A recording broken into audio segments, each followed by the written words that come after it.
नमस्कार दोस्तों। तो हम पढ़ने वाले परावर्तन, उससे पहले हमें पढ़ना पड़ेगा गोलीय दर्पण के बारे में जानना पड़ेगा, उसके मुख्य कुछ भाग हैं उनको समझना पड़ेगा। तो परावर्तन पढ़ने से पहले, क्योंकि हम गोलीय दर्पण के बारे में आगे पढ़ेंगे, गोलीय दर्पण से प्रतिबिंब कैसे बनते हैं, जो सूरज और प्रकाश की जो किरणें होती हैं जब गोलीय दर्पण को टकराती है तो कैसे किधर की ओर जाती है, वो सब समझने के लिए पहले हम उसके कुछ मुख्य भाग को समझ लेते हैं। गोलीय दर्पण होता क्या है और उसके कुछ मुख्य भाग क्या है। तो क्या है कि पहला आपका गोलीय दर्पण। गोलीय दर्पण इसको बोलते हैं कर्व्ड मिरर। सीबीएसई बोर्ड वाला क्या बोलेगा? Curved mirror. ठीक है, ये भैया दो तरह का होता है। एक होता है आपका अवतल दर्पण। अवतल दर्पण इसको सीबीएसई वाला बोलता है कॉनकेव मिरर। ठीक है, ये सब याद रखिएगा। एक होता है उत्तल दर्पण। उत्तल दर्पण इसको सीबीएसई बोर्ड वाला बोलता है कॉन्वेक्स मिरर। ये सब सीबीएसई और आईसीएसई बोर्ड वाला लोग बोलता है सब कॉन्वेक्स मिरर, कॉनकेव मिरर। हम लोग क्या बोलते हैं? अवतल और उत्तल दर्पण, हिंदी बोर्ड वाले। ठीक है, तो गोलीय दर्पण क्या है कि एक ऐसा दर्पण जो गोल है। ठीक है, और ये आपका अवतल और उत्तल दर्पण इसी के भाग है। तो अगर देखा जाए तो इसमें अगर हम सतह की बात करें, ठीक है, अब जब हम सतह को देखते हैं तो एक रिफ्लेक्टिंग सतह कहलाता है, परावर्तक सतह होता है। तो मान लीजिए इसमें, इस दर्पण में अगर अंदर के भाग को पॉलिश कर दिया जाए, इसको हार्ड बना दिया जाए, और तो इधर वाला भाग आपका क्या हो जाएगा? आपका हो जाएगा परावर्तक सतह, रिफ्लेक्टिंग सरफेस इसको बोलेंगे। कौन बोलेगा भैया ये सब? ये सीबीएसई और आईसीएसई बोर्ड वाला क्या बोलेगा? Reflecting surface. हम लोग इसको क्या बोलेंगे? परावर्तक सतह। अब जो आपका उत्तल और अवतल दर्पण है, इसी से मिलकर बना होता है। मान लीजिए ये आपका गोलीय दर्पण है, ठीक है, इसको यहां से काट दें तो आपको एक चीज पता होगा कि जो गोलीय दर्पण होता है उसका एक केंद्रक होता है। ठीक है, सेंटर बोलते हैं इसको, केंद्रक बोलते हैं। और इसका रेडियस होता है, व्यास होता है, इसको आर, रेडियस आर से दिखा सकते हैं। तो उसी तरह से इसको अगर यहां से हम काट दें तो इससे क्या बन जाएगा? एक आपका अवतल दर्पण बनेगा और एक आपका उत्तल दर्पण बनेगा। अब अवतल और उत्तल दर्पण में क्या होता है कि अवतल दर्पण जो होता है उसमें जो मुड़ाव है उसके बाहरी साइड में पॉलिश कर दे, इधर रंग दे, इधर के सरफेस को थोड़ा हार्ड कर दे, इसका सतह को थोड़ा मजबूत कर दे, तो इधर से क्या होगा? तो ये आपका बन जाएगा भैया अवतल दर्पण। अवतल दर्पण। अगर इधर की सतह को हम रंग दें तो ये क्या बन जाएगा? उत्तल दर्पण। यहां तक समझ में आ गया कि अवतल दर्पण और उत्तल दर्पण क्या होता है? बस कुछ नहीं है, ये एक आपका गोलीय दर्पण था, इसको काटने के बाद ये बना आपका अवतल दर्पण और उत्तल दर्पण। आप पे निर्भर करता है, पहले आपको इसको काटना है, उसके बाद आपको बनाना क्या। अगर गोलीय अवतल दर्पण बनाना है तो इन्हें रंग देते हैं, उत्तल दर्पण बनाना है तो इधर रंग दे, अंदर की ओर रंग दे, आप पे निर्भर करता है, इतना ज्यादा कुछ इसमें है नहीं। तो देखिए यहाँ पे समझ में आ गया कि अवतल दर्पण और उत्तल दर्पण क्या होता है। तो अभी हम बात करेंगे अवतल और उत्तल दर्पण के बारे में बात करेंगे। ठीक है, तो अवतल दर्पण और उत्तल दर्पण के बारे में जब हम बात करते हैं तो क्या होता है कि देखिए, जो गोलीय दर्पण होता है उसी तरह से अवतल दर्पण या फिर उत्तल दर्पण का भी, हम अवतल दर्पण को उदाहरण में ले लेते हैं। ठीक है, अवतल दर्पण का भी क्या होता है? एक केंद्रक होता है। तो यहाँ पे देखते हैं एक ये अवतल दर्पण हो गया आपका। इस अवतल दर्पण में जो बीच का बिंदु होता है इसको बोलते हैं ध्रुव, इसको P से दर्शाते हैं, इसको बोलते हैं ध्रुव। सीबीएसई बोर्ड वाला लोग क्या बोलेगा? इसको पोल बोलेगा, पोल, इट्स अ पोल, ऐसे बोलेगा। हम लोग इसको क्या बोलेंगे भैया? ध्रुव बोलेंगे। ठीक है, इस ध्रुव से होकर के एक सीधी रेखा गुजरती है। इसका इस अवतल दर्पण का एक क्या होगा? केंद्र होगा भैया। मान लेते हैं केंद्र यहाँ पे है। देखिए यहाँ पे दिखने में इतना छोटा लग रहा है और हम केंद्र यहाँ पे बना रहे हैं, तो आपके मन में सवाल होगा कि भैया केंद्र तो इधर होना चाहिए, लेकिन देखिए ये इसका भाग है, जो ये जो केंद्र होगा, जो बड़ा वाला गोलीय दर्पण है उसी का केंद्र इसका भी केंद्र होगा, क्योंकि इसी का भाग है वो। ठीक है, तो ये बात ध्यान में रखिएगा। केंद्र हम बनाते हैं यहाँ पे केंद्र बन गया, ठीक है। इसको सी से दिखाते हैं, इसको बोल देंगे केंद्र, इसको सेंटर बोलते हैं सीबीएसई बोर्ड वाले, ठीक है। केंद्र से होके एक रेखा जो गुजरती है, ठीक है, इसको बोलते हैं मुख्य रेखा, मुख्य रेखा। सीबीएसई बोर्ड वाला इसको बोलता है प्रिंसिपल एक्सिस, ठीक है। अभी तक आपको समझ में आ गया कि सेंटर समझ में आ गया, केंद्र समझ में आ गया, ध्रुव समझ में आ गया, मुख्य रेखा समझ में आ गया। अब एक और चीज है, ये जो सेंटर है आपका, केंद्र है और ध्रुव है, उसके बीच में एक बिंदु होता है, उसको हम बोलते हैं, एफ से दिखाते हैं, इसको बोलते हैं हम फोकस, नाभि।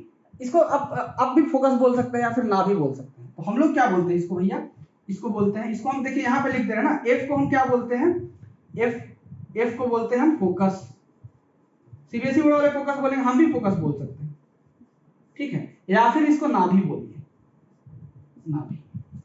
इतना समझ में आ गया। तो आपको इतना समझ में आया कि देखिए एक जो अवतल दर्पण होता है या फिर उत्तल दर्पण होता है, उसके क्या क्या मुख्य भाग है। तो एक हो गया आपका केंद्र हो गया, एक हो गया ध्रुव हो गया, एक हो गया इसका मुख्य रेखा होता है, एक होता है फोकस होता है, और एक बचा है आपका।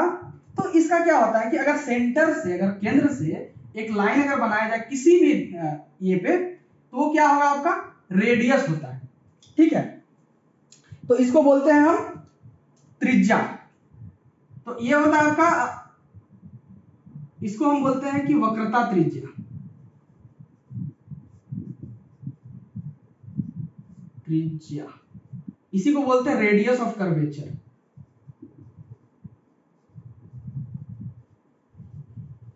कौन, सीबीएसई बोर्ड वाला लोग बोलेगा इसको रेडियस ऑफ कर्वेचर बोलेगा। आपको इतना समझ में आ गया अब, ठीक है। अब इस बात पे आप ध्यान दीजिए कि देखिए गोलीय दर्पण में अवतल उत्तल दर्पण होता है। अवतल दर्पण में जो ये सब भाग है आपको याद रखना है, क्योंकि आगे चल के ये सब बहुत काम आने वाले हैं आपको, इसीलिए हम बता दे रहे हैं कि ये क्या क्या क्या होता है। तो फिर से हम बता दे रहे हैं, एक बार फिर से रिवाइज करा दे रहे हैं कि देखिए ये एक अवतल दर्पण है, इसमें क्या है, इसका एक केंद्र होता है, ठीक है। अवतल दर्पण का जो बीच वाला भाग होता है इसको हम पोल बोलते हैं। पोल और केंद्र से होते हुए एक रेखा जो है उसको मुख्य रेखा बोलते हैं, इसको प्रिंसिपल एक्सिस बोलते हैं, ठीक है। इसको पोल को आप ध्रुव बोल सकते हैं। तो केंद्र और पोल के बीच, ध्रुव के बीच एक और बिंदु होता है जिसको हम फोकस बोलते हैं, इसको फोकस बोल सकते हैं, नाभि भी बोल सकते हैं, ठीक है। केंद्र से इस गोलीय दर्पण, इस अवतल दर्पण की दूरी को किसी भी जगह पे आप, ये जो आपका है इसका वक्रता त्रिज्या बोलते हैं, इसको रेडियस ऑफ कर्वेचर बोलते हैं। आप ये दूरी यहां से भी हो सकता है, ये भी हो सकता है, ये भी हो सकता है, ठीक है। इसको आप अच्छे से नोट कर लीजिए। आपको यहाँ पर अगर समझ में आया इतना तो नोट कर लीजिए, आगे हम बताते हैं। अब देखिए क्या होता है, देखिए वीडियो पॉज करके नोट कर लीजिएगा, ये सारा चीज बहुत ही इंपॉर्टेंट चीज है, मुख्य चीज है, इसको समझना बहुत जरूरी था।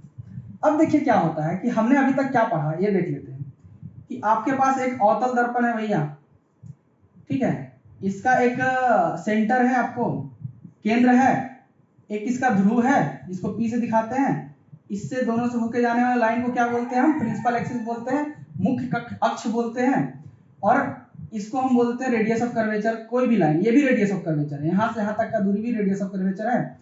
एक होता है फोकस होता है, नाभि जिसको बोलते हैं। इतना सारा चीज आपको याद रखना है। ये सेम चीज कॉनकेव के लिए भी होगा, मतलब उत्तल दर्पण के लिए भी होगा। तो मान लीजिए उत्तल दर्पण में क्या है, ऐसे है, उत्तल दर्पण को हम अंदर से रंग दिए, ठीक है। तो इसका भी एक यहाँ पे क्या होगा, आपका केंद्र होगा, यहाँ पे एक पोल होगा, ये हो गया मुख्य अक्ष, ठीक है, मुख्य अक्ष, ठीक है, प्रिंसिपल एक्सिस। इसका भी रेडियस ऑफ कर्वेचर ये होगा आपका वक्रता व्यास हो गया। इसका भी यहाँ पे आपका फोकस हो गया, नाभि हो गया। दोनों के लिए सेम होता है, ठीक है। दोनों का सब चीज, इसका भी सेंटर होता है, फोकस होता है, पोल होता है, ध्रुव, ये सब सारी चीज होता है। अब इतना चीज होता है। अब हम बात करते हैं कि जो किरणें जो आती है, प्रकाश की किरणें और किसी से टकराती है, ठीक है। जैसे कि ये आपका अवतल दर्पण हो गया, ये हो गया अवतल अवतल दर्पण, ठीक है, ये आपका मुख्य अक्ष हो गया। तो ये सेंटर हो गया, ये फोकस हो गया, ये हो गया पोल। एक चीज बहुत ध्यान देने वाली चीज है कि जो भी किरणें आती हैं, प्रकाश की किरणें, ठीक है, तो अगर प्रकाश की किरणें, कोई भी किरणें कितनी दूर से भी क्यों नहीं आ रही है, अगर ये प्रकाश की किरण इस मुख्य अक्ष के, ये मुख्य अक्ष है आपका, ये मुख्य अक्ष के समांतर हो, अगर पैरेलल हो, जिसको समांतर या पैरेलल बोलते हैं, मतलब समांतर और पैरेलल का मतलब ये होता है कि अगर आप कहीं भी ले ले, इस जगह पे ले ले, यहां से इस दोनों किरण और दोनों लाइन के बीच, अगर इसको हम लाइन मान रहे हैं, तो यहां से यहां का दूरी, मतलब हर जगह इसका दूरी पता है बराबर होगा। ये दोनों लाइनें कभी भी एक दूसरे से नहीं मिलेंगी। अगर मान लीजिए इसका दूरी x मान लेते हैं, अच्छा छोड़िए x नहीं मानते हम, 1 मीटर मानते हैं, ठीक है, इसका भी दूरी 1 मीटर होगा, इसका भी दूरी 1 मीटर होगा।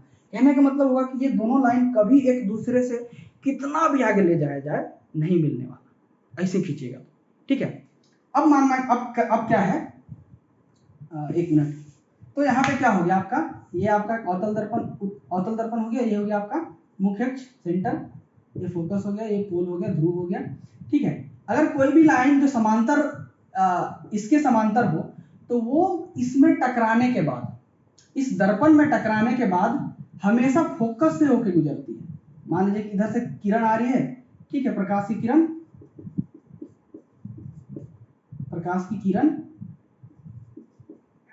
ये आ रही है, प्रकाश की किरण, और इधर से टकरा के इधर वापस आएगी, कोई भी जगह ले लें, ठीक है। तो ये सेंटर है, ये फोकस है, ये तो इधर से जाएगी, इधर से टकरा के इधर आ जाएगी, ठीक है। इधर अगर मान लीजिए कि यहाँ पे, अगर यहाँ पे टकराए यहाँ पे, तो यहाँ से भी टकरा के इधर आएगी, ठीक है, ये हो गया। अगर इस साइड नीचे की हम ले लें, ठीक है, नीचे ले लें, इधर से जा रही है, यहाँ पे फोकस है, यहाँ पे सेंटर है, तो यहाँ से भी ये आपका अवतल दर्पण है, यहाँ से भी टकरा के किधर जाएगी, फोकस से होके हुए जाएगी। ये चीज याद रखना है कि कोई भी ऐसा किरण, ऐसा प्रकाश जो आपका मुख्य अक्ष है, जिसको हम प्रिंसिपल एक्सिस बोलते हैं, अगर उसके समांतर या फिर उसके पैरेलल जा रही है, तो वो आपका दर्पण से, अवतल दर्पण से टकराने के बाद हमेशा किधर जाएगी, फोकस की ओर जाएगी, फोकस से होके हुए गुजरेगी। ये बात याद रखना है, ठीक है। तो इसीलिए आप यहाँ पे देख रहे हैं कि जितना भी रे जा रहा है, मतलब किरण जा रहा है, वो हमेशा किधर की ओर जा रहा है, फोकस की ओर जा रहा है, ठीक है। इधर हमेशा इधर से इधर जा रहा है, इधर फोकस की ओर जा रहा है, इधर जा रहा है, इधर फोकस की ओर जा रहा है, सब तरफ जा रहा है। इसीलिए ऐसे दर्पण को हम बोलते हैं अभिसारी दर्पण। ऐसे दर्पण को क्या बोलते हैं भैया, अभिसारी दर्पण। क्या बोलते हैं, अभिसारी दर्पण। सीबीएसई और आईसीएसई बोर्ड वाला ऐसे नहीं बोलेगा, वो लोग बोलेगा कन्वर्जिंग मिरर, ठीक है। सीबीएसई और आईसीएसई बोर्ड वाला इसको बोलेगा कन्वर्जिंग मिरर। देखिए ये चीज तो हो गया आपका अवतल दर्पण के लिए, कॉन्केव मिरर के लिए हो गया। अब हम देखते हैं कि उत्तल दर्पण में क्या होता है। उत्तल दर्पण के लिए भी नियम एकदम सेम है, ठीक है। तो आपका उत्तल दर्पण ऐसे होता है, अंदर की ओर पॉलिश किया हुआ रहता है उत्तल दर्पण, ठीक है। इसमें ये मुख्य अक्ष हो गया आपका, इसका केंद्र ये हो गया, इसका नाभि ये हो गया, और इसका ध्रुव ये हो गया, पोल हो गया, ठीक है। तो मान लीजिए कि ये आपका अभिसारी कक्ष है, मुख्य कक्ष है, अक्ष है, मुख्य अक्ष। तो यहां से इस मुख्य अक्ष के समांतर में जो भी पैरेलल रेखाएं जाएंगी, वो क्या होंगी, इससे टकराने के बाद ये इधर की ओर चली जाएगी। मान लीजिए इधर से आ रही है, इधर की ओर जा रही है, इधर से अगर इधर से इधर आ रही है, अगर ऐसे आ रही है, तो ये भी टकरा के ऐसे चली जाएगी। लेकिन एक चीज बहुत ही गौर करने वाली बात क्या है कि अगर मान लेते हैं कि इधर की ओर जब जा रही है, ऐसे जा रही है, ये वाला लाइन को अगर मिलाइएगा ऐसे, तो ये फोकस से होकर गुजरेगा। ये वाला लाइन को अगर और आगे बढ़ाइएगा, तो ये फोकस से होकर गुजरेगा, ठीक है। तो इसमें क्या हो रहा है कि जो सूर्य की रेखाएं हैं, परावर्तन होने के बाद वो क्या हो रही है कि अब क्या बोलते हैं कि अपसारी, मतलब इसको बोलते हैं कि कॉन्वर्ज नहीं हो रही है, डाइवर्ज हो रही है, दूसरे की तरफ जा रही है। मतलब इसीलिए इसको हम क्या बोलेंगे, अपसारी दर्पण, तो इसको बोलेंगे डाइवर्जिंग मिरर। सीबीएसई बोर्ड वाले बोलते हैं डाइवर्जिंग मिरर, ठीक है। इतना याद रखना है। बाकी कुछ नहीं है। अब इसमें आप इस दर्पण में कहीं से भी ले लीजिए, मान लीजिए कि ऐसे है, ये है आपका सेंटर है, फोकस है, गोल है, और इधर से रंगा हुआ है, ठीक है। तो यहाँ से जो भी आया, ठीक है, ये किरण आया, तो ये किरण ऐसे चला गया रिफ्लेक्ट होकर। अगर इसको मिला दे तो ये फोकस से होगी गुजरता। मतलब क्या है कि जो किरण रिफ्लेक्ट होने के बाद क्या होता है, फोकस की तरफ नहीं जाती है, फोकस से दूर जाती है। इसीलिए हम इसको बोलते हैं अपसारी दर्पण। इसको हम कन्वर्जिंग मिरर बोलते हैं, ये लोग बोलते हैं सीबीएसई बोर्ड वाले, ठीक है। तो इतना सा था आपका गोलीय दर्पण के बारे में, अवतल और उत्तल दर्पण के बारे में आपको समझ में आ गया है। अगर कुछ भी दिक्कत होगा इसमें, नहीं समझ में आया कहीं पे या फिर गलत पढ़ा दिए हैं, तो कमेंट करके आप बताइए, ठीक है। और इसके बाद हम लोग समझेंगे कि जो इसके प्रतिबिंब बनेंगे, अगर कोई भी चीज, अभी देखिए ये सब जो दर्पण है, अगर मान लीजिए कोई यहाँ पे एक आदमी खड़ा है, ठीक है, तो इसका प्रतिबिंब कहाँ पे बनेगा इसमें, तो वो हम देखेंगे अगले कक्षा में, इसका प्रवर्तन अच्छे से समझेंगे हम, ठीक है। उसी तरह से आपको ये जो दर्पण है, इसमें मान लीजिए कि यहाँ पे एक आदमी खड़ा है, तो उसका प्रतिबिंब कहाँ पे बनेगा वो सब हम समझेंगे, और उसका कैसा होगा, सही प्रतिबिंब होगा या फिर आभासी प्रतिबिंब होगा, वो सब हम आगे समझेंगे। लेकिन ये चीज समझना बहुत जरूरी था उसको समझने से पहले, ठीक है। तो अगले वीडियो में मिलेंगे, तब तक के लिए ठीक है, चलते हैं, जय हिंद।